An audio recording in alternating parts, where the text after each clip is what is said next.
नमस्कार मु सस्मिता आपन स्वागत करुछि कवितार परिसर को। आज कवितार शीर्षक तुमे आसीथिल जीवे।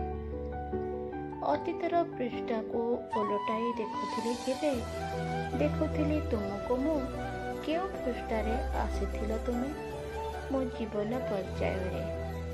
तुमे केबे आसीथिल सकाळ सुनेली किरण रे ना संध्यार शांत सिक्त मुहूर्त अबा निस्तब्ध रात्रिर से स्वप्नर सोपान रे।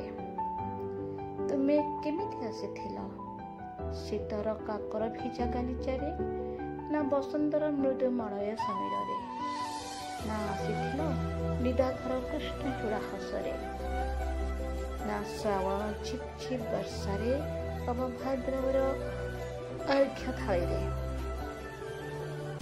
तुमे आसीथिल मो जीवन आरंभ रे अबा जीवन सरू सरू जीवनर चला से पथरे बयसर अपराह्न रे अबा समयर से सोपान रे।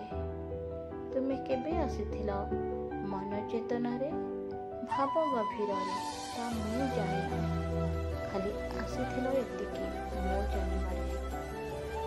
तुमे आसीथिल केबे फगुणर से संगीत रागरे केबे इंद्रधनुर से सातवर्ण स्वरे।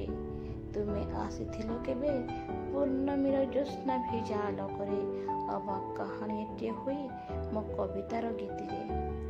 हाँ तुमे आसीथिल केमिति काहींकि ना मु डाकिथिली ना मु तुमको कहिथिली खाली एतिकी मु जानिछि तुमे